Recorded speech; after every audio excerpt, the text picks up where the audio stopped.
Hello students. आज हमें electric charge की दो प्रॉपर्टीज को थोड़ा एक्सप्लेन करना है। पहली वाली property law of conservation of charge है और दूसरी है क्वांटाइजेशन ऑफ चार्ज। पहले हम पढ़ते हैं law of conservation of charge.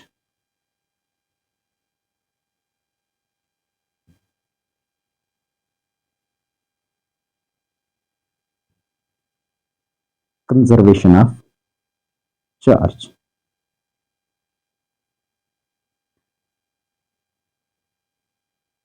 Law of conservation of charge क्या है?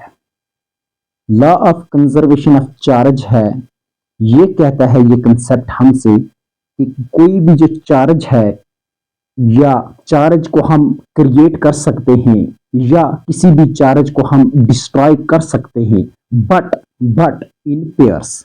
लेकिन हम क्या कर सकते हैं, इसको पेयर्स में इसको क्रिएट कर सकते हैं या पेयर्स में इसे डिस्ट्रॉय कर सकते हैं।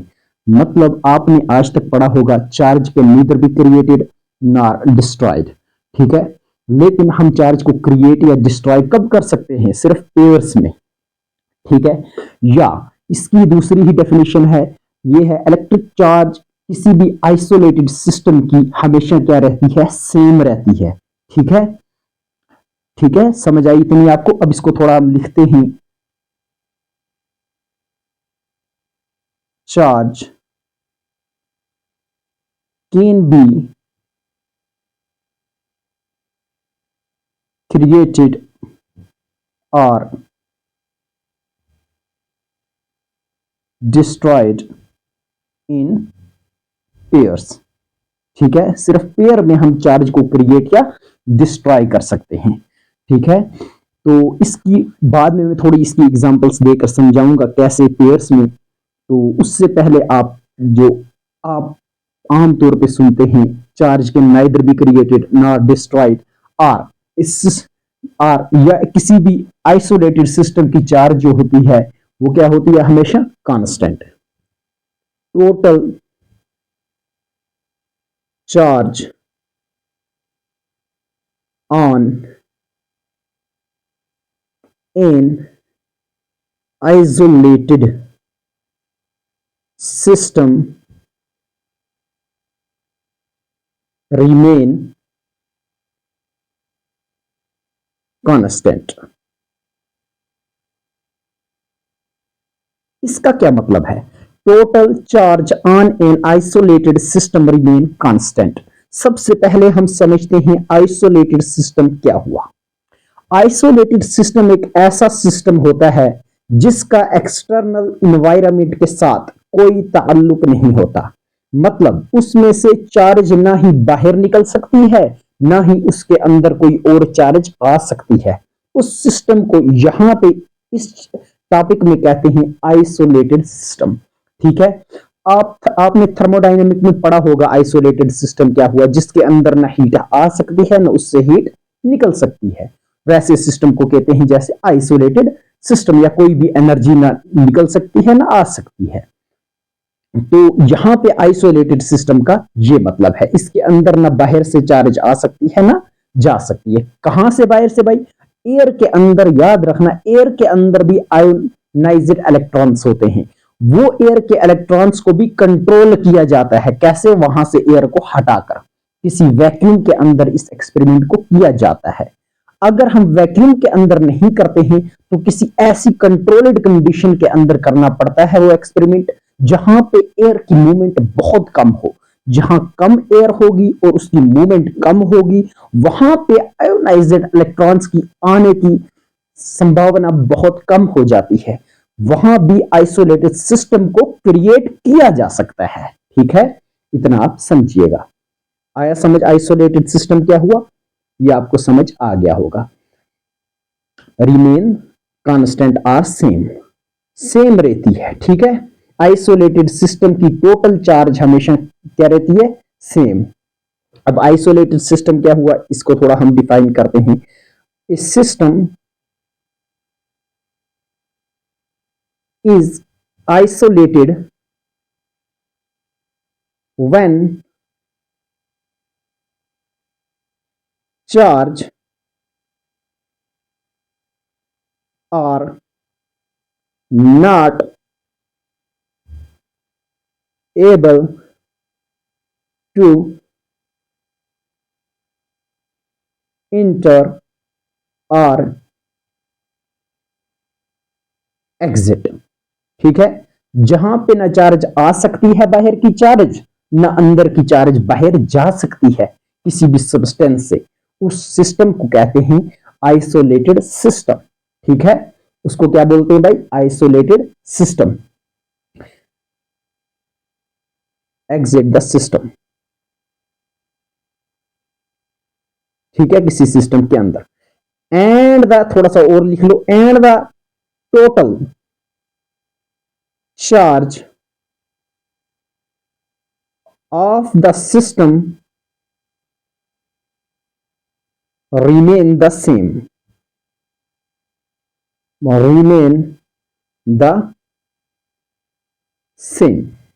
समझ आया इतना आपको? वहां पे टोटल चार्ज जो होती है सिस्टम की, वो क्या रहती है? सेम रहती है, मतलब कांस्टेंट रहती है। फॉर एग्जांपल, हम एग्जांपल इस पे दे सकते हैं, जैसे हमारा जो यूनिवर्स है ये एक आइसोलेटेड सिस्टम है, क्योंकि इसमें जो नेट चार्ज पूरे यूनिवर्स की है वो हमेशा क्या रहती है भाई? सेम रहती है, याद रखना। For example, our universe is isolated. ठीक है, देयरफॉर द नेट चार्ज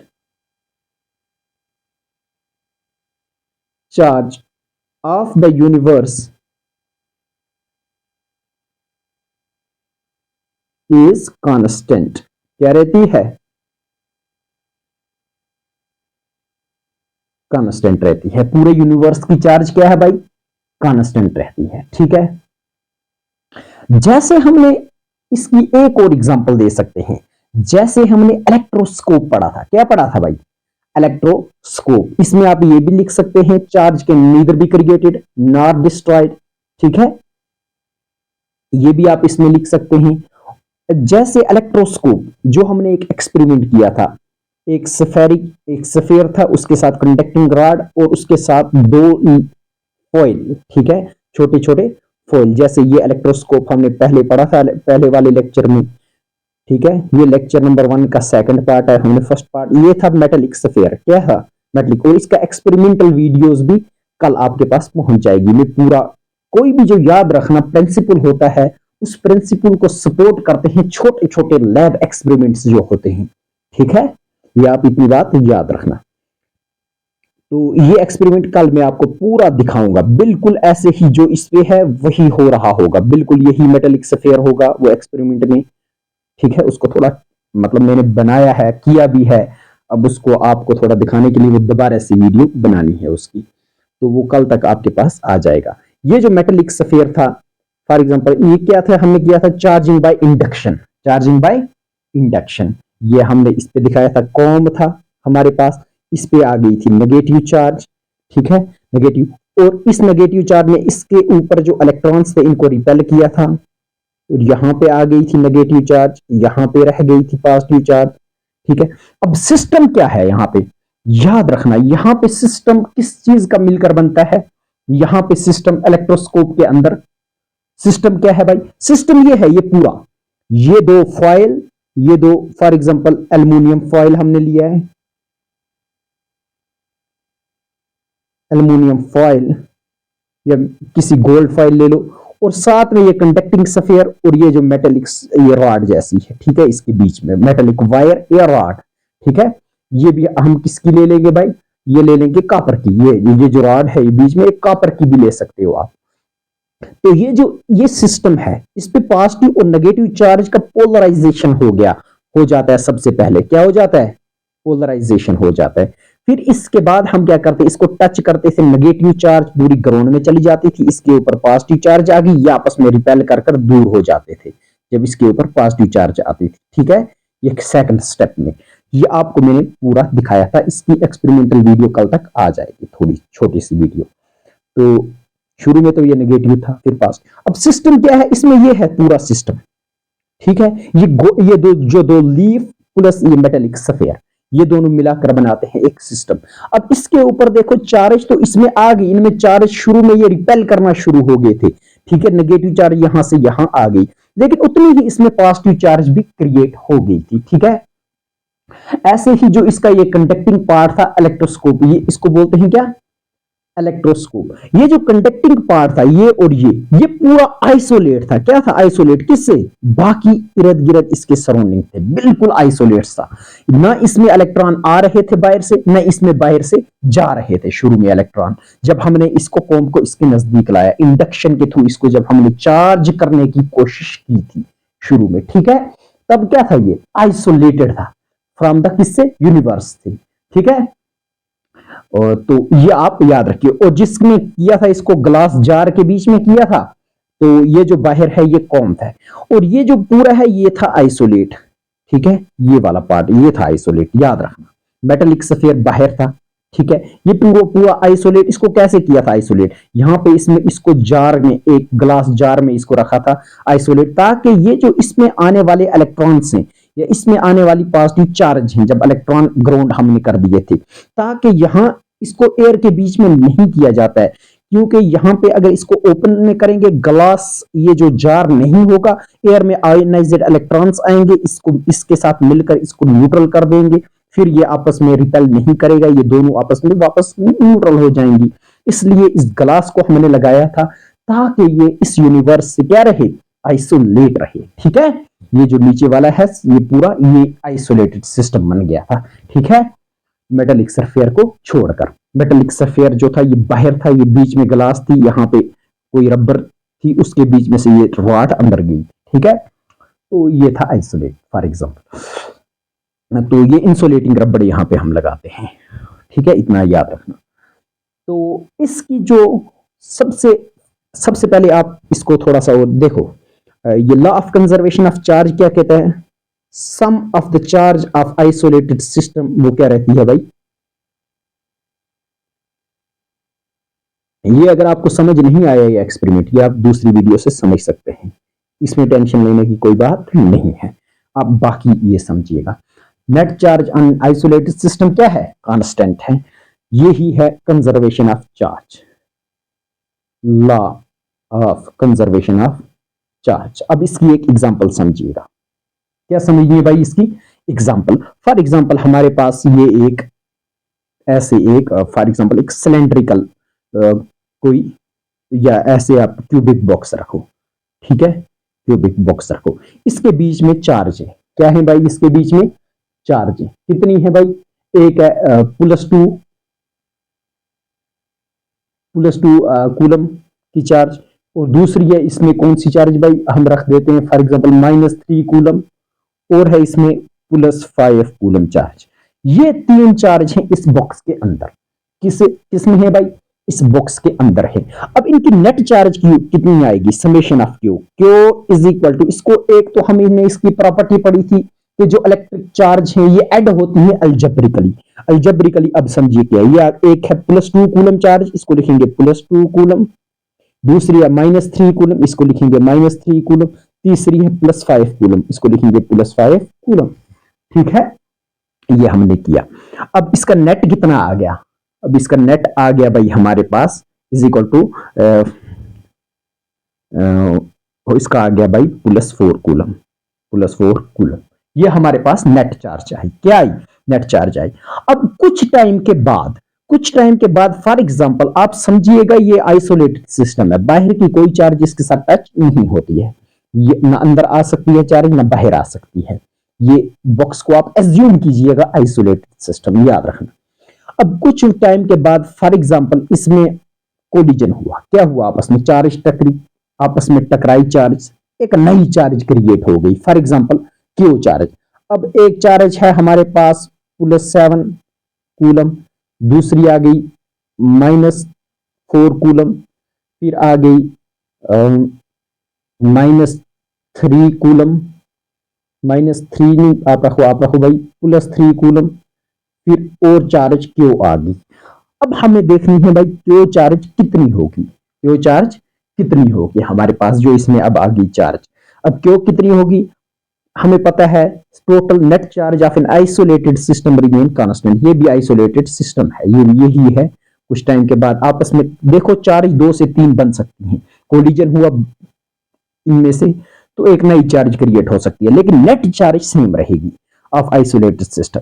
ठीक है, फॉर एग्जांपल एक है, इसका नेट चार्ज है +7 coulomb, -4 coulomb, +3 coulomb,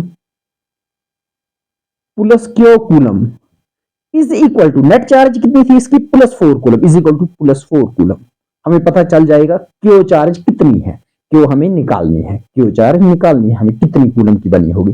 net charge यही +4 रहेगी, सम इज इक्वल टू +4 इन सब का नेट। अब 7 और 4 कूलम कितने होते हैं भाई, 7 में से 4 बाकी 3 कूलम, 3 और 3 हो गया 6 कूलम, ये 6 coulomb plus Q is equal to 4। ठीक है, 6 coulomb plus Q is equal to +4 coulomb. अब इस 6 को उस साइड ले जाओगे, Q is equal to -2 coulomb, कितनी आ गई, Q is equal to -2 coulomb. हमें पता चल गया ये जो चार्ज एक बनी होगी नई, ये -2 कूलम की होगी, कितनी होगी, -2 कूलम की चार्ज होगी, क्योंकि net charge is equal to +4 के बराबर ही हमें लेनी है। ठीक है, इतना आपको समझ आया होगा। तो अब हम क्या करते हैं भाई, इस पे क्वेश्चन, पहले एक और आप एग्जांपल समझिएगा। देखो सिर्फ ये जरूरी नहीं है कि हमारे पास पहले चार्ज हो अब उसके बाद भी इसमें चार्ज आ जाए। क्या ये नेट चार्ज मतलब किसी भी, फॉर एग्जांपल कोई हमारे पास, फॉर एग्जांपल आप एग्जांपल से समझिएगा, एक और एग्जांपल, एक पार्टिकल एक्स हमारे पास, उसकी नेट चार्ज है +3 कूलम। ठीक है, पार्टिकल एक्स है, उसकी चार्ज है +3 कूलम। ठीक है, +3 कूलम जो चार्ज है, +3 कूलम चार्ज है। अब ये इस, फॉर एग्जांपल ब्रेक हो गया, किसमें, ये पार्टिकल ब्रेक हो गया, इससे बना ए पार्टिकल और बी पार्टिकल और सी पार्टिकल।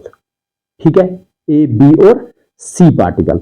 ए पार्टिकल की चार्ज है फॉर एग्जांपल +2 कूलम, बी पार्टिकल की चार्ज है फॉर एग्जांपल इसके पास, हमारे पास -1 कूलम। बोलो सी पार्टिकल की चार्ज कितनी होगी। देखो पहले इस पर अगर नेट चार्ज +3 कूलम की है तो इनका नेट भी +3 ही आना चाहिए, आइसोलेटेड सिस्टम अगर ये है। ठीक है, इसमें डीके हो गया, क्या हुआ इसमें, decay. For example radioactive elements जो होते हैं वो डीके होते रहते हैं। ठीक है, तो इसको आप समझिएगा। तो अब सी में कितना आएगा भाई, इसमें आप समझिएगा, net charge of isolated system remain constant. For example पहले था, एक था क्या, +2 कूलम, फिर -1, फिर +C कूलम, ये सी चार्ज को हम लेंगे सी कूलम, सी कूलम। ठीक है, सी कूलम इज इक्वल टू, ये किसके बराबर आएगा, नेट चार्ज रिमेन कांस्टेंट, पहले कितनी थी net charge +3 is equal to +3 coulomb. ठीक है, अब माइक्रो कूलम में ले लो इसको, क्योंकि कूलम बहुत बड़ी चार्ज होती है। तो 2 कूलम या 1 कूलम, 2 में से 1 क्या आ गया, 1 कूलम, 1 कूलम प्लस सी। ठीक है, ये सी कूलम है, जो सी वाली चार्ज है, सी कूलम है, इज इक्वल टू +3 कूलम। ठीक है, ये 1 को उस साइड ले जाओ, सी इज इक्वल टू +2 कूलम। सी कितनी आ जाएगी हमारे पास, +2 कूलम, ये होगी +2 कूलम। अब देखो इन सब का नेट भी आएगा +3, +2 हो गया, +4 -1 हो गया +3। ठीक है, नेट चार्ज रिमेन कांस्टेंट। अब एक और एग्जांपल आप समझिएगा, थोड़ा इससे अलग, एक पार्टिकल है उस पे नेट चार्ज है 0 कूलम। ठीक है, 0 micro coulomb, for example no charge, इस पे कोई चार्ज नहीं है, इस पे कोई चार्ज नहीं है। अब आप मुझे बोलो क्या अनचार्जड पार्टिकल से चार्जड पार्टिकल बन सकते हैं, यस बन सकते हैं, सिर्फ वहां पे law of conservation of charge को वायलेट नहीं करना चाहिए। ठीक है, याद रखना आप।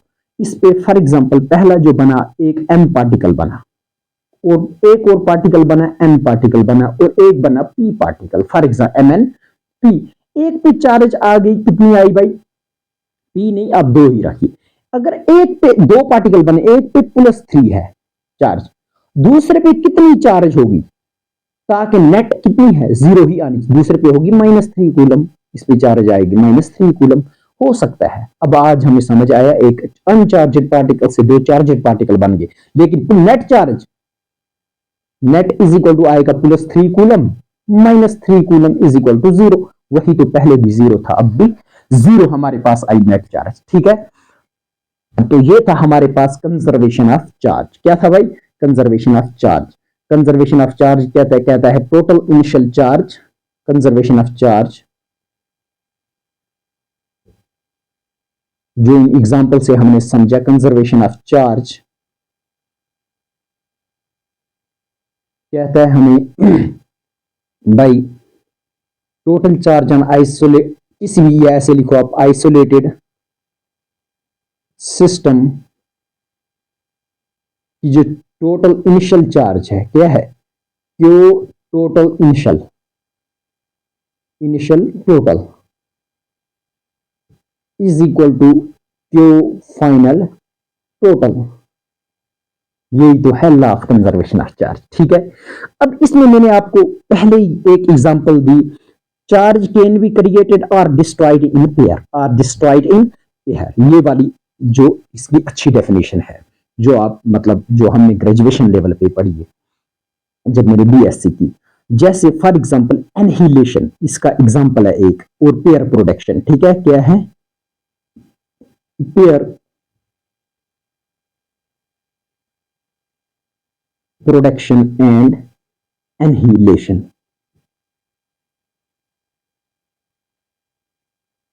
इसमें अगर स्पेलिंग में थोड़ी मिस्टेक हो गई हो तो सॉरी उसके लिए, तो इसको आप देख लीजिएगा थोड़ा, इसमें एनहिलेशन की स्पेलिंग यही है, एनहिलेशन या कुछ और है स्पेलिंग। तो देखो पेयर प्रोडक्शन, इसको इसमें मैं डिटेल में नहीं जाऊंगा, ये बहुत अच्छे और समझाने के टॉपिक हैं, लेकिन बीएससी में आपको नहीं, क्योंकि आपके यहाँ पे इतने क्वेश्चन नहीं बनते हैं वैसे। तो पेयर प्रोडक्शन में क्या होता है, कोई भी एनर्जी आती है, एनर्जी वेव। ठीक है, फॉर एग्जांपल कोई भी एनर्जी जब भी किसी हैवी मेटल से टकराती है, ठीक है, कोई भी energy wave, for example gamma ray, कोई भी gamma ray, for example electromagnetic wave, यूं आप समझो, कोई भी इलेक्ट्रोमैग्नेटिक वेव जब किसी हैवी मेटल से टकराती है और वहां पे इलेक्ट्रॉन वजूद में आता है, क्या आता है? इलेक्ट्रॉन, और उसका एक मतलब एंटी एलिमेंट आता है वजूद में, साथ में पॉजिट्रॉन, मतलब एक पॉजिटिव चार्ज। आप यूं समझिए, अगर कोई भी electromagnetic wave, for example gamma rays आती हैं, ठीक है, गामा रेज आती हैं फॉर एग्जांपल, ये थोड़ी स्ट्रांग होती हैं, ये किसी हैवी मेटल के साथ टकराती हैं, heavy metal like platinum, for example platinum, ठीक है, प्लेटिनियम के साथ, और यहां पे बनता है एक इलेक्ट्रॉन, और इसी का एक एंटी एलिमेंट बनता है एक पॉजिट्रॉन। ठीक है, एक पॉजिट्रॉन। याद रखना इन दोनों का मास सेम होता है, एक ऐसा है पॉजिट्रॉन, एक ऐसा पार्टिकल है जिसका मास सेम होता है। ठीक है, दो पार्टिकल वजूद में आते हैं, पॉजिट्रॉन और इलेक्ट्रॉन। ठीक है, और mass same as that of electron होता है, जितना इलेक्ट्रॉन का मास उतना ही इसका मास होता है। यही for example E is equal to M C square, E is equal to M C square, energy से मास बनना, जो आइंस्टाइन की इक्वेशन है। ठीक है, वो भी आप समझ सकते हैं इससे थोड़ा बहुत। तो एनर्जी से क्या बना हमारे पास? मास, एनर्जी से मास, ये मटेरियल, मटेरियल बन गया। ठीक है, और साथ में इसको न्यूट्रिनो और एंटी न्यूट्रिनो, इनको भी याद रखना। ठीक है, न्यूट्रिनो और एंटी न्यूट्रिनो, ये बाकी लॉज को फॉर एग्जांपल ताकि इनकी वायलेशन ना हो, इसलिए हम इनको भी दिखाना उतना जरूरी नहीं है। आप बस ये समझिएगा, आपके लिए जो समझना है वो है ये पेयर प्रोडक्शन। ठीक है, पेयर प्रोडक्शन में क्या होता है, एनर्जी वेव्स किसी मेटल के साथ जब टकराती हैं तो वहां पे एक इलेक्ट्रॉन वजूद में आता है और एक उसका एंटी पार्टिकल जिसे पॉजिट्रॉन कहते हैं। यही तो हमने कहा चार्ज कैन बी क्रिएटेड और डिस्ट्रॉयड इन पेयर। देखो चार्ज को क्रिएट किया गया लेकिन पेयर में, एक पॉजिटिव है तो उसका नेगेटिव, नेट चार्ज इस पूरे की जीरो होगी। Net charge positive plus negative is equal to sum, इसका क्या होगा? जीरो होगा। ठीक है, वही अब टोटल चार्ज इसकी क्या रहेगी? सेम रहेगी, पहले अगर जीरो थी अब भी जीरो ही है। ठीक है, इससे आप ये समझिएगा। तो थोड़ा सा इसको लिखिएगा आप, पेयर प्रोडक्शन होता क्या है, इसमें क्या आता है, मतलब इसको आप यूं लिखिएगा, pair production is a process in which high energy rays, high energy rays, जिसमें क्या होता है, हाई एनर्जी रेज जो होती हैं strike a heavy metal and a pair of particle and a pair of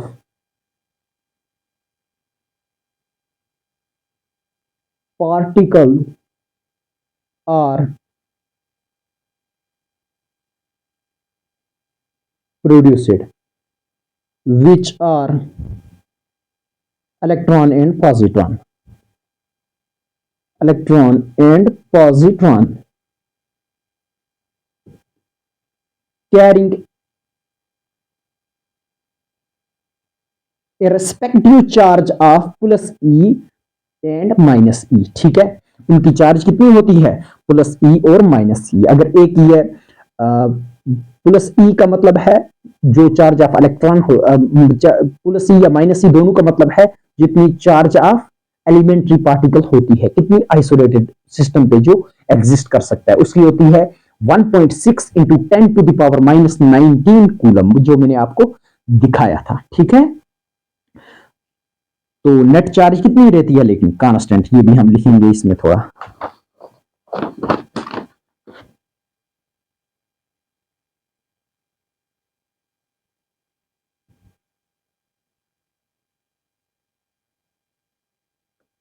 carrying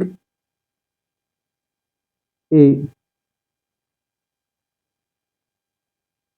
charge of plus E and minus E, the net charge remain 0, the net charge remain 0। ठीक है, net charge कितनी रहती है भाई, 0 के बराबर होती है। अब देखो ये बुक है जिससे मैं लाइन डालने लगा, electricity and magnetism, BSc second semester की, जो मैंने पढ़ी है।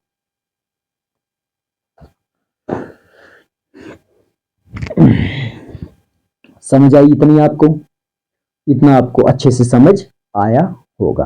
तो अब हम दूसरा पढ़ते हैं, कौन सा भाई, एनहिलेशन। क्या पढ़ते हैं भाई, एनहिलेशन। वह एनहिलेशन क्या होता है, एनहिलेशन में क्या होता है, एक तो ये वाला इसको क्या बोलते हैं, इलेक्ट्रॉन, और दूसरा पॉजिट्रॉन आपस में कोलाइड करते हैं। क्या करते हैं, कोलाइड, और वहां पे ये गायब हो जाते हैं। ठीक है, इलेक्ट्रॉन और मतलब पॉजिट्रॉन क्या करते हैं, आपस में कोलाइड करते हैं और आपस में गायब हो जाते हैं। ठीक है, ठीक है, इतना याद रखना। इलेक्ट्रॉन और पॉजिट्रॉन आपस में कोलाइड करके आपस में गायब हो जाते हैं और वहां से क्या निकलती है, एनर्जी निकलती है। उसी प्रोसेस को कहते हैं एनहिलेशन। इसका जस्ट अपोजिट है, पेयर प्रोडक्शन का जस्ट अपोजिट है क्या, एनहिलेशन। इसमें आपको ज्यादा समझना तो कुछ भी नहीं था, सिर्फ एग्जांपल याद रखनी थी, एनहिलेशन एंड एनहिलेशन। ठीक है, एनहिलेशन में क्या होता है, एक इलेक्ट्रॉन आता है, एक पॉजिट्रॉन आता है, ये आपस में क्या करते हैं, हाई स्पीड से, वेरी हाई वेलोसिटी से ये आपस में कोलाइड करते हैं और वहां पे क्या, गामा रेज प्रोड्यूस होती है। ठीक है, एनर्जी प्रोड्यूस होती है, एनर्जी प्रोड्यूस होती है और ये आपस में गायब हो जाते हैं। मतलब matter can be converted into energy, matter can be converted into energy, ये मॉडर्न फिजिक्स का कंसेप्ट है। अगर मास एनर्जी में कन्वर्ट हो सकता है तो एनर्जी भी मास में कन्वर्ट हो सकती है। अब इसमें थोड़ा सा आप जल्दी से लिखिएगा, annihilation is a process where one electron and one positron collide with high velocity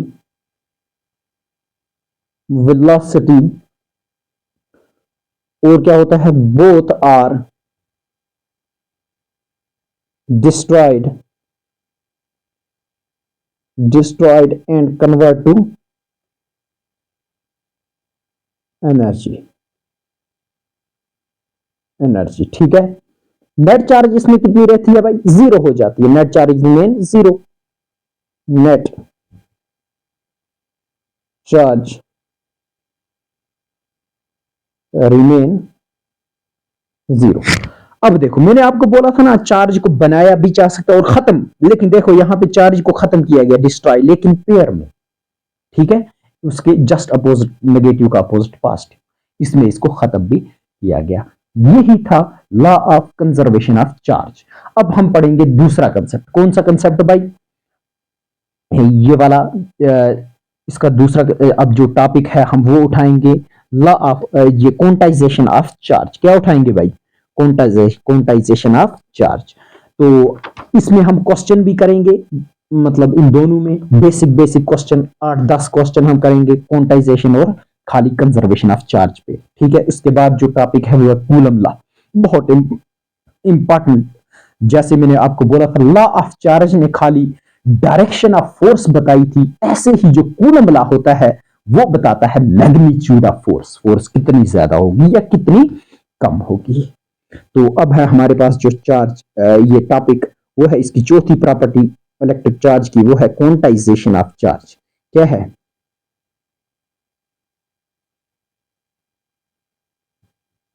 quantization of charge. ये आप हर एग्जाम के लिए पढ़ सकते हो, बोर्ड के लिए या किसी कॉम्पिटिटिव के लिए। डेफिनेशंस भी होती हैं उसमें, बाकी थ्योरी भी, और न्यूमेरिकल्स होंगे बहुत ज्यादा, हद से भी ज्यादा शायद न्यूमेरिकल हो।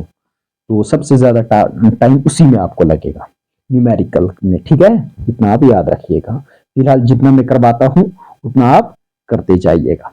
अब क्वांटाइजेशन ऑफ चार्ज क्या होती है, याद रखना। आप देखो मिसाल, सबसे पहले मैं एग्जांपल्स आपको देता हूं क्वांटाइजेशन ऑफ चार्ज की। देखो कुछ चीजें दुनिया में हैं, उनका एक खास तरीका कार होता है लेने का भी और देने का। ठीक है, फॉर एग्जाम्पल हम किसी को सेब देंगे। अब आप मुझे बोलिएगा क्या हम वो सेब ऐसे देंगे, आप जी 1 ग्राम सेब ले लो या 2 ग्राम सेब ले लो या क्वांटिटी के हिसाब से ले लो। अगर हमें कोई बोलेगा आप हमें 1 डजन सेब दे दो, ठीक है, कितनी, 1 डजन। अब इसका क्या मतलब होता है, 1 डजन का मतलब 12 ही होता है, उसका मतलब 13 नहीं होता। मतलब वो कहेगा हमें 12 सेब दे दो। ठीक है, या मार्केट के अंदर जैसे फॉर एग्जांपल आपके पास क्या आती हैं, फॉर एग्जांपल मार्केट के अंदर आपके पास आती हैं ये देखो नमक की पैकेट्स। क्या आती हैं, नमक की पैकेट्स। वो किसमें कैसे आती हैं आपके पास, या होती हैं 1 केजी वाली या होती हैं 2 केजी वाली। ठीक है, तो ऐसे ही जो पैकेट्स हैं वो आपको पौना केजी की कभी नहीं मिलेगी, वो या 1 केजी या आधा केजी आपको मिलेगी, एक खास क्वांटाइज्ड फॉर्म में आपको मिलेगी। ठीक है, फॉर एग्जांपल एक और आप समझिएगा एग्जांपल, हमारे पास है ये सीढ़ियां। ठीक है, अब आपको ऊपर जाना है इन सीढ़ियों से, आप कभी भी आधी सीढ़ी नहीं चढ़ेंगे, आप यहां से लेकर यहां तक एक पूरा स्टेप चढ़ेंगे। ठीक है, या 1 स्टेप चढ़ेंगे या 2 स्टेप या 3 स्टेप या 4 स्टेप। ठीक है, या आप डायरेक्ट 2 स्टेप चढ़ेंगे यहां से यहां, लेकिन 1.5 स्टेप आप कभी नहीं चढ़ सकते, या 1 स्टेप, आधा स्टेप भी नहीं चढ़ सकते, यहां तक कभी नहीं जा सकते, यहां से तक भी नहीं, यहां तक भी नहीं, डायरेक्ट कहां तक, यहां तक आप जा सकते हो। ठीक है, तो ऐसे ही यहां से 1 स्टेप या दूसरा स्टेप, और यहां बीच में कोई नहीं है इसकी वैल्यू, सीढ़ी में चढ़ने की वैल्यू। आप कहोगे हम 1 स्टेप चढ़ेंगे या 2 स्टेप या 3 स्टेप। ठीक है, अब ये जो फॉर्म है यही है चार्ज का। देखो चार्ज, क्वांटाइजेशन ऑफ चार्ज मतलब जो चार्ज होती है, अगर वो उसका लेन देन जब होता है दूसरे किसी एक सब्सटेंस का दूसरे के साथ, वो खास वैल्यू होती है। क्या होती है, वो होती है integral multiple of an electronic charge. ठीक है, चार्ज ऑन एन इलेक्ट्रॉन जितनी होती है उसका इंटीग्रल मल्टीपल होगा, या होगा ट्रांसफर हमेशा 1 इलेक्ट्रॉन, या होंगे 2 इलेक्ट्रॉन, या होंगे 3 इलेक्ट्रॉन। ये कभी भी फ्रिक्शन में नहीं होगी, मतलब 1.2 इलेक्ट्रॉन चार्ज कभी एग्जिस्ट ही नहीं करेगी। ठीक है, यहां पे फॉर एग्जांपल 1 इलेक्ट्रॉन, यहां पे आ गया 2 इलेक्ट्रॉन, यहाँ पे आ गई, ऊपर आ गया 3 इलेक्ट्रॉन, यहाँ पे आ गया 2 इलेक्ट्रॉन, यहाँ पे 1 इलेक्ट्रॉन फॉर एग्जांपल, यहाँ पे आ गए 4 इलेक्ट्रॉन। चार्ज, ऐसे ही चार्ज ट्रांसफर होती है किसी एक सबस्टेंस से दूसरे सबस्टेंस में, ठीक है। इसी को बोलते हैं क्वांटाइजेशन ऑफ चार्ज, मतलब चार्ज के लेने के और देने के खास पैकेट से, या एक या दो इलेक्ट्रॉन की चार्ज, जितनी 1 इलेक्ट्रॉन की चार्ज, या 2 इलेक्ट्रॉन की, या 3 इलेक्ट्रॉन की, या 4 इलेक्ट्रॉन की, ठीक है, सो ऑन। ये है क्या हमारे पास, बाय क्वांटाइजेशन ऑफ चार्ज। क्या है, क्वांटाइजेशन ऑफ चार्ज। ये इसी को हम ऐसे पढ़ते हैं, the amount of charge on a body is integral multiple of the charge on A electron. क्या, तो इसकी थोड़ी डेफिनेशन लिखो, the amount of charge on A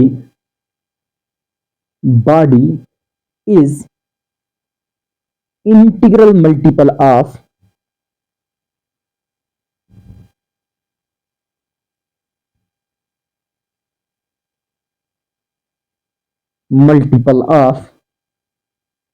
charge on an electron, charge on an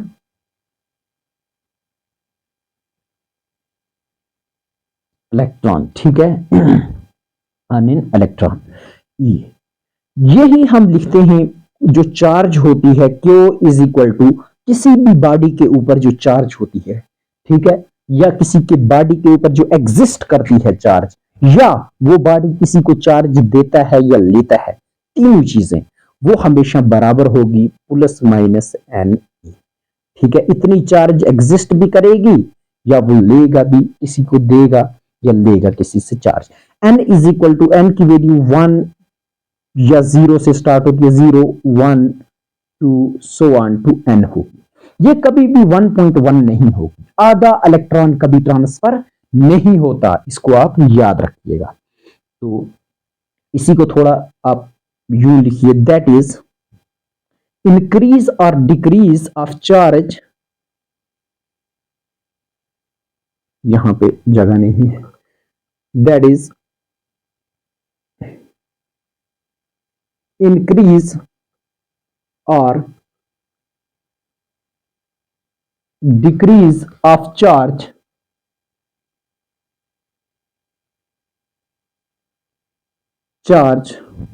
is not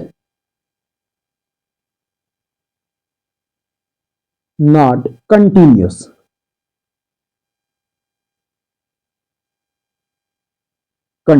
ठीक है।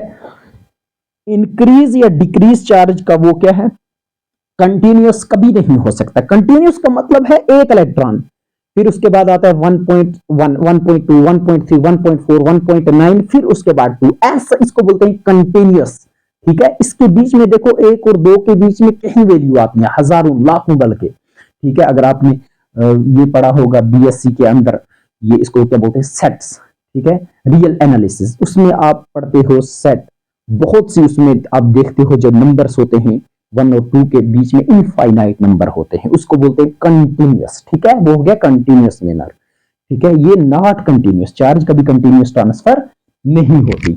ये कैसे transfer होती है भाई, ये ट्रांसफर होती है कोंटा की फॉर्म में, ठीक है, कोंटास की फॉर्म में, ठीक है, जिसको बोलते हैं integral multiple of basic unit of charge का इंटीग्रल मल्टीपल। ये जो इलेक्ट्रॉन की चार्ज है इसका इंटीग्रल मल्टीपल होता है, याद रखना। ये एक क्वांटाइज्ड फॉर्म में होती है, एक पैक्टेड फॉर्म, मतलब एक इलेक्ट्रॉन या 2 इलेक्ट्रॉन ट्रांसफर होंगे या 3 होंगे, ठीक है, ऐसे सो ऑन।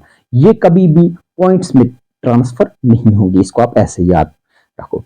इसी को आप थोड़ा सा और लिखो, और charge exist in quantized form, ठीक है, it does not exist in continuous form. Continuous continuous form में ये एग्जिस्ट नहीं होती है चार्ज। ठीक है, ये आपको इतना समझ आया। तो देखो बहुत सारी फिजिकल क्वांटिटीज आप ये याद रखिए, इसमें कोई भी जो फिजिकल क्वांटिटी फॉर एग्जांपल हमारे पास होगी, कोई भी physical quantity whose equation is, ये आप नहीं भी याद रखोगे तब भी चलेगा, हुज इक्वेशन इज, जिसकी equation x is equal to N into constant की फॉर्म में होगी। जैसे for example x is equal to N या एन स्क्वायर या 1/n या 1/n स्क्वायर इंटू कांस्टेंट। इस फॉर्म में जो भी इक्वेशन होगी वो क्या होगी भाई, क्वांटाइज्ड होगी वहां पे। ठीक है, और क्वांटाइज्ड मैनर में होगी। फॉर एग्जांपल हमारे पास है ट्रांसफर स्टेशनरी वेव्स की जैसे होती है हमारे पास इक्वेशन, ट्रांसफर स्टेशनरी वेव्स जो बीएससी में आप पढ़ते हैं, एन एफ ऑफ 1 ऐसे। ये किसकी है इक्वेशन, ट्रांसफर स्टेशनरी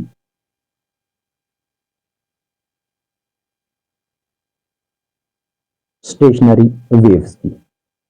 ठीक है, ट्रांसफर स्टेशनरी वेव्स। ठीक, ये जो F1 है ये बराबर होता है V डिवाइडेड बाई 2L। ठीक, ये होती है लेंथ ऑफ स्ट्रिंग, V होती है इसकी स्पीड। ठीक है, जो गिटार होता है उसको जब हम ये खींचते हैं तो वो जब वाइब्रेट करता है वो एयर पार्टिकल्स को भी आप अपने साथ वाइब्रेट करवाता है। तो वो आपका टॉपिक फिलहाल 12th का नहीं है, तो इसलिए इसको आप याद ना भी रखें तब भी चलेगा। ठीक है, अब हम करते हैं क्वेश्चन थोड़े थोड़े स्टार्ट। ठीक है, हम बेसिक से स्टार्ट करेंगे। फॉर एग्जांपल हमारे पास देखो क्वेश्चन है एक, क्वेश्चन हम नेक्स्ट पेज पे करते हैं। ठीक है, हमारे पास क्वेश्चन है जैसे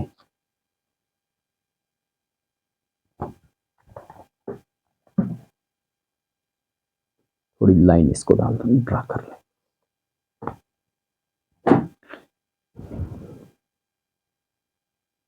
क्वेश्चन है हमारे पास, ए ब्रास की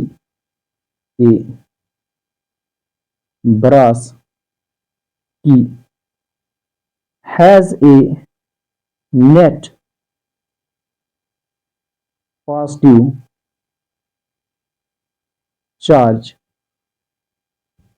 of +1.92 into 10 to the power -16 coulomb. ठीक है, अप्रॉक्स। ठीक है, how many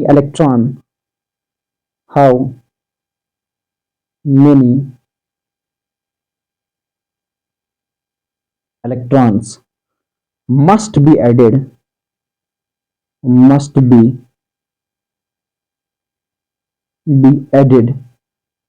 to the key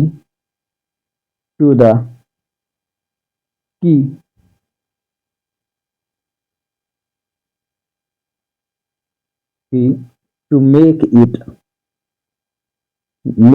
it electrically neutral। ठीक है, इलेक्ट्रिकली न्यूट्रल। ये बोल रहा है हमारे पास एक की है। ठीक है, ब्रास की, हमारे पास एक चाबी है ब्रास की बनी हुई, उसमें नेट पॉजिटिव चार्ज इतनी है हमारे पास अप्रॉक्स। ठीक है, नेट पॉजिटिव चार्ज इतनी है, कितनी भाई, plus Q is equal to total net positive charge है +1.92 into 10 to the power -16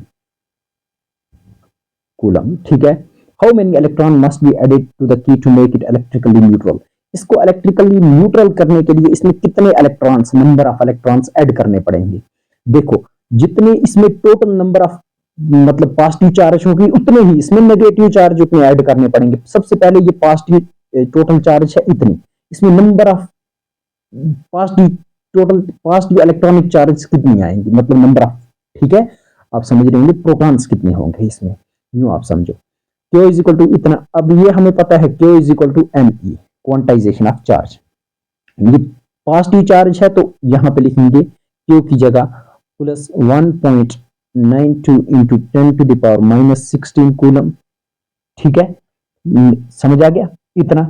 divided by Q is equal to N ही, हमें नंबर ऑफ इलेक्ट्रॉन्स निकालने, N is equal to Q divided by N is equal to Q by E. ठीक है, Q by E, Q की value हमने लिखी इतनी, divided by e की वैल्यू कितनी है हमारे पास भाई, ई की वैल्यू 1.6 इंटू 10⁻⁻19। ठीक है, ये प्लस है ये भी प्लस है। ठीक, तो इज इक्वल टू एन। ठीक है, इतना आपको समझ आया। तो ये हमारे पास आ गया, कितना आएगा भाई इसको देखिएगा, एन की वैल्यू आएगी, ये ऊपर चला जाएगा तो इसमें टोटल आएगा हमारे पास भाई सालों कर ये ऊपर, ये आ गया 1.92 डिवाइडेड बाय यहाँ पे आ गया 16, ये आ गया ऊपर इज इक्वल टू 19/16।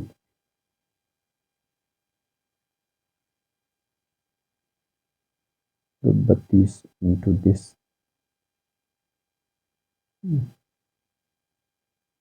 तो इंटू 100 ही आएगा, ये कैंसिल हो जाएगा, इज इक्वल टू इतने हमें इसमें टोटल पॉजिटिव चार्ज होंगे, इतनी टोटल इसमें पॉजिटिव चार्ज आएंगी। नंबर ऑफ इलेक्ट्रॉन, इसको न्यूट्रल करने के लिए कितने नंबर ऑफ इलेक्ट्रॉन, जितनी पॉजिटिव चार्ज उतने ही इलेक्ट्रॉन, कितने इलेक्ट्रॉन आएंगे भाई एन, एन की वैल्यू आएगी 1200।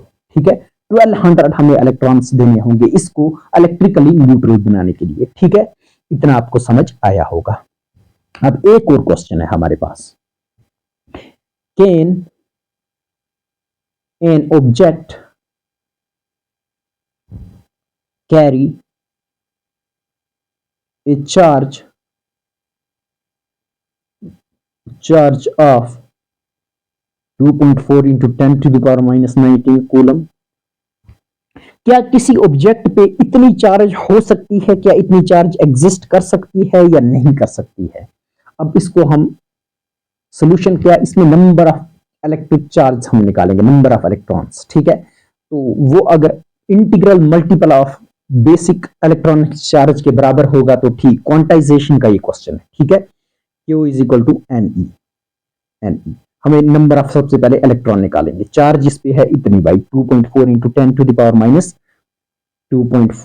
10⁻⁻19 कूलम डिवाइडेड बाई ई, हमें n निकालना है, n is equal to Q by e आएगा 1.6 इंटू 10⁻⁻19 कूलम।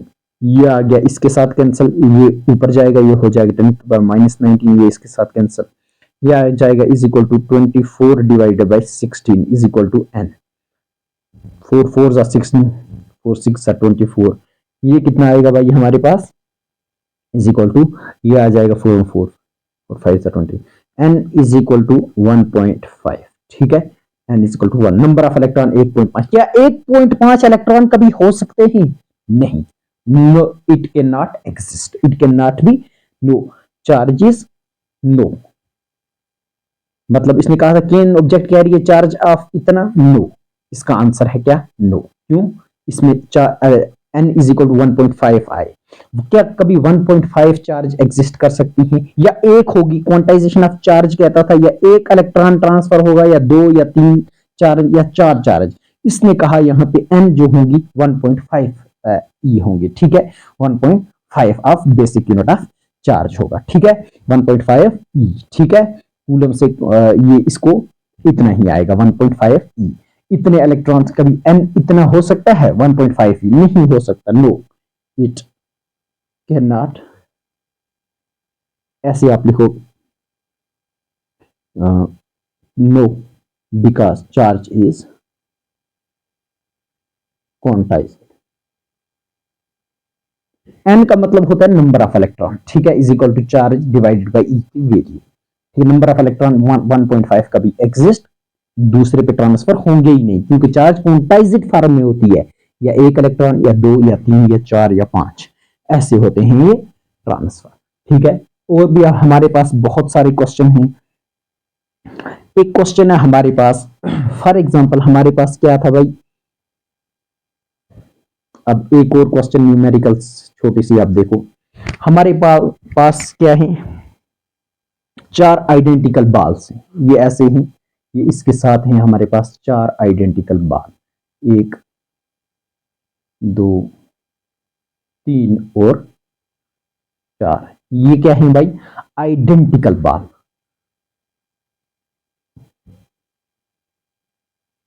आइडेंटिकल स्फेयर आप रखो और बाल्स, ठीक है, मेटेलिक स्फेयर हैं ये, ठीक है, ये मेटेलिक, कुछ मेटेलिक स्फेयर, वो आइडेंटिकल मेटेलिक स्फेयर, ठीक है। ये क्या है, आइडेंटिकल। आइडेंटिकल जिस क्वेश्चन में भी आए उसका मतलब क्या होता है, इनका सरफेस एरिया सेम होगा, और ये मतलब बिल्कुल सेम ही ये मटेरियल के बने हुए हैं, ठीक है, इनका surface area same, surface area same, ये है आइडेंटिकल का मतलब, याद रखना।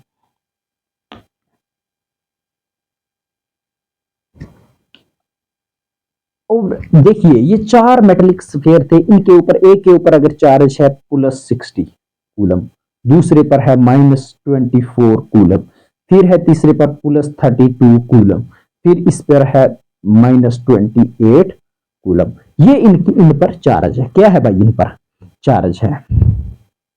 और ये कहेगा ये आपस में एकदम इन्होंने कांटेक्ट में आए, क्या आए, ये चारों के चार आपस में कांटेक्ट में आए और फिर ये सेपरेट हो गए, फिर क्या हो गए, सेपरेट। हमें निकालनी है नेट चार्ज। सबसे पहले बिफोर सेपरेशन कितनी होगी, नेट चार्ज बिफोर सेपरेशन और net charge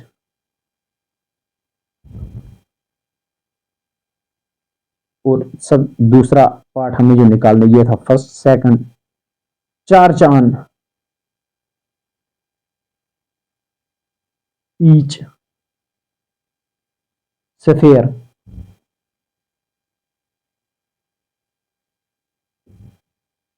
after separation, after separation, separation के बाद कितनी, सबसे पहले बिफोर सेपरेशन, सेपरेशन से पहले, बिफोर सेपरेशन, ठीक है, नेट चार्ज सेपरेशन से पहले कितनी थी इनमें, याद रखना। सेपरेशन से पहले ये जब कांटेक्ट में आए फॉर एग्जांपल, तो तब इनके पास चार्ज कितनी थी, सबसे पहले इनकी पहले पार्ट का ये है answer, +60 coulomb, -24 coulomb, +32 coulomb, -28 coulomb, ठीक है, ठीक है। तो ये इन पर चार्ज कितनी होगी, टोटल चार्ज देखो कितनी होगी, 60 और ये कितना आ गया भाई, 20 और 20 40, 10 50, ये आ गई इज इक्वल टू 40, कितनी आ गई, 40 है शायद, ये एक पर है 60 -24 +32 आ गई कितनी भाई, ये 40 कूलम, ठीक है, नेट 40 कूलम चार्ज, या 40 इन सबको अगर माइक्रो कूलम में ले लो वो अच्छा रहेगा, 40 कूलम चार्ज। कूलम तो बहुत ज्यादा होती है, माइक्रो कूलम में आप रखो, ऐसे अगर हमने मेटेलिक सरफेस स्फीयर्स रखे हैं, माइक्रो कूलम की चार्ज आप रखो 40। देखो ये जब आइडेंटिकल होंगे, ये टच करेंगे आपस में, ठीक है, टच करेंगे, तो उस वक्त आप मुझे बोलो टच करने के बाद इनमें क्या होगा, देखो इनमें चार्ज क्या हो, ये बिफोर सेपरेशन है, सेपरेशन से पहले, मतलब अभी टच इन्होंने नहीं किया था, ठीक है, उस वक्त ये इनमें नेट चार्ज इनका एल्जेब्रिक सम होगी। सेकंड पार्ट जब ये टच करेंगे, देखो ये आइडेंटिकल है, इन सब में चार्ज बराबर आ जाएगी, लेकिन नेट चार्ज खुद सेम रहेगी, ठीक है, net Charles law of conservation of charge को भी फॉलो करना चाहिए ये, ठीक है। नेट चार्ज इनमें 40 डिवाइडेड बाई कितने हैं, 4 हैं, एक में चार्ज कितनी आएगी, 10 कूलम, कितनी आएगी भाई, 10 कूलम या माइक्रो कूलम, अब इनमें माइक्रो कूलम ही होगी, जब ये सफेयर ऐसे एक कूलम चार्ज बहुत ज्यादा होती है, ठीक है, इतने कूलम माइक्रो कूलम या कूलम आपने इधर लिख लिया, ठीक है, 10 कूलम चार्ज हर एक में आएगी। अब नेट चार्ज कितनी आ गई भाई, एक में अगर 10 4 में हो गया 40, ये देखो नेट हमेशा सेम ही रहेगा, ठीक है, इतना आपको समझ आया होगा। तो अब आप एक और क्वेश्चन कीजिएगा, हमारे पास एक क्वेश्चन और है।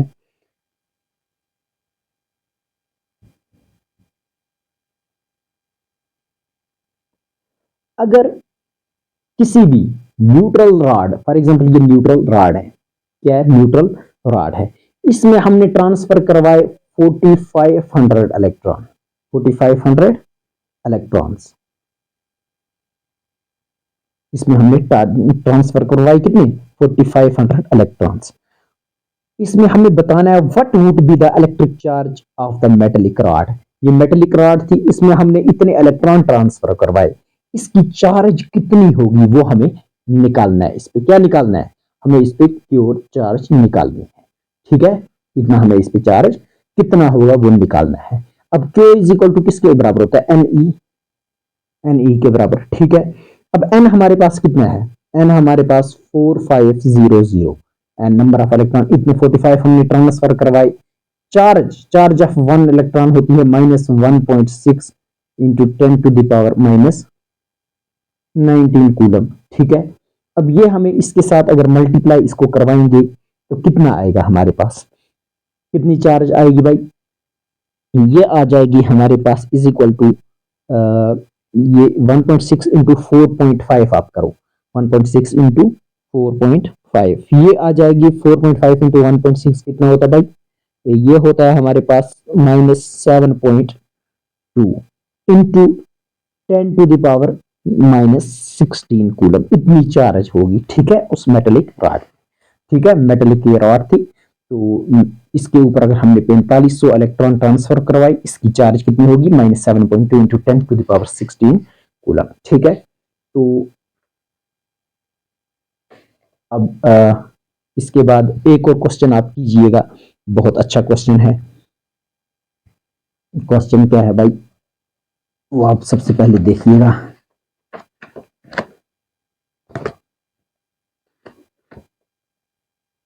ठीक,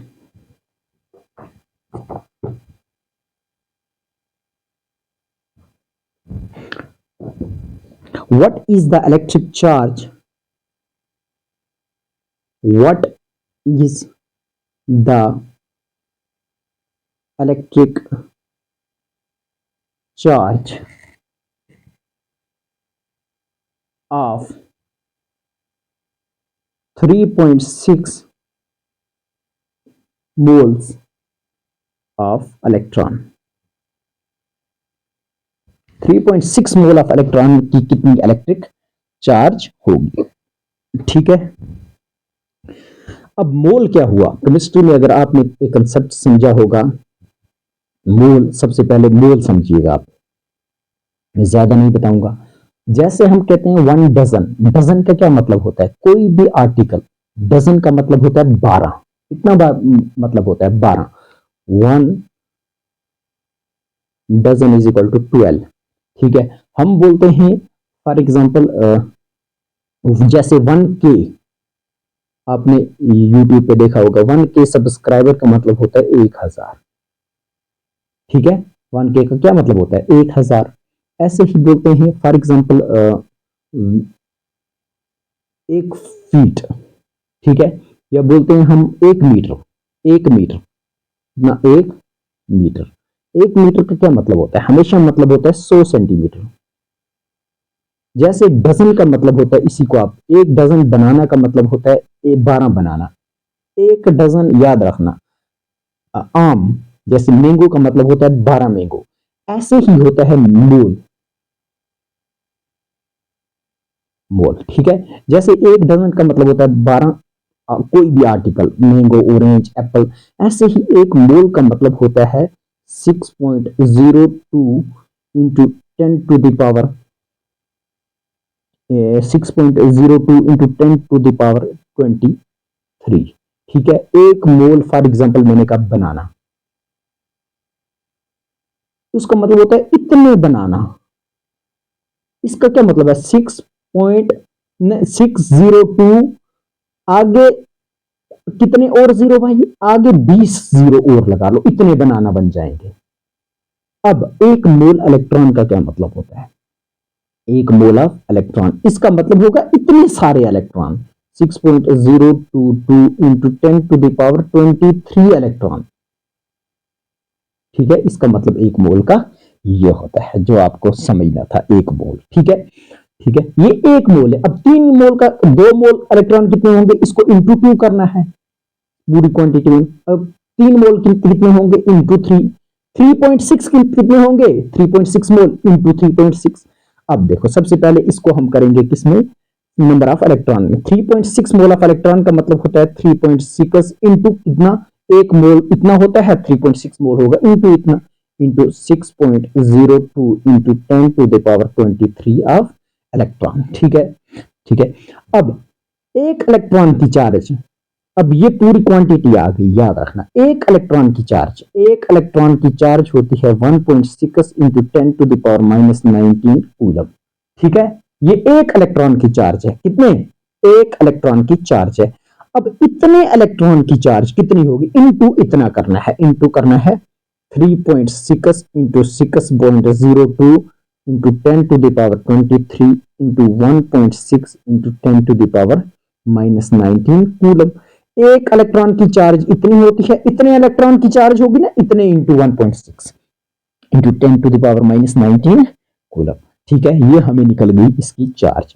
अब इसको अगर आप सॉल्व करोगे, ये पूरा आप इसके साथ ये आ जाएगा 3.6 इंटू 6.02, ये 19 है, इंटू लिखो आप 1.6। अब इसको सॉल्व करने के लिए मैथमेटिक्स में मैंने एक वीडियो बनाई है, कैसे करते हैं ऐसी टर्म्स को सॉल्व, वो भी आप देख लेना। ये कितना आएगा भाई इसका, 10⁻23। ठीक है, ये 23 है, ये आएगा इसका कितना, 1 और साथ में आएंगे 4 जीरो। ठीक है, ये देखो 19, 23 में से 19 निकाला, बाकी कितना बने, 10⁻4, 10⁻4 बचा। 10⁻4 का क्या मतलब होता है, 10⁻4 का मतलब होता है 2 जीरो, 10⁻3 का मतलब होता है 3 जीरो, 10⁻4 का मतलब होता है 4 जीरो, एक के साथ 4 जीरो, ये होता है इसका मतलब। अब इसको जब आप इसके साथ करोगे और मल्टीप्लाई, ठीक है, इसको इसके साथ मल्टीप्लाई जब करोगे 1.6 इंटू 6.02 इंटू दिस इंटू 1000, ये कितना आएगा भाई, ये कुल मिलाकर हमारे पास आ जाएगा भाई minus is equal to -347,300.748 coulomb. ठीक है, अब ये कूलम में आया, अब इसको किलो कूलम में लिखने के लिए 1, 2 और 3 इसके बाद पॉइंट लगाना है। ठीक है, किलो कूलम को, किलो का मतलब होता है 3 जीरो, जिस चीज के 1, 2 इधर इसके बाद पॉइंट, इज इक्वल टू इसकी चार्ज आएगी भाई is equal to -347.3 kilo coulomb. इतनी इलेक्ट्रिक चार्ज होगी इतने मोल इलेक्ट्रॉन। ठीक है, what is the electric charge of इतने मोल ऑफ इलेक्ट्रॉन। ठीक है, हमें एक इलेक्ट्रॉन की चार्ज तो पता है, सबसे पहले हमें टोटल इलेक्ट्रॉन निकालने, इतने मोल के कितने होते हैं, इसके टोटल इलेक्ट्रॉन इतने होते हैं। ठीक है, एक याद रख, क्योंकि एक मोल में इतने इलेक्ट्रॉन होंगे, वो मैंने आपको दिखा दिया, इतना आपको समझ आया होगा। एक क्वेश्चन आप खुद कर लेना, what is the total charge, electric charge of 50 kg of proton. What is the total electric charge of 50 kg of, ठीक है, प्रोटॉन। 50 kg प्रोटॉन की कितनी इलेक्ट्रिक चार्ज होगी, ये आप खुद करना। और भी इसमें अभी 5-10 क्वेश्चन और हम करेंगे, लेकिन ये टॉपिक ये बहुत बड़ा हो चुका है, अभी का लेक्चर इसके बाद करेंगे। ठीक है, तो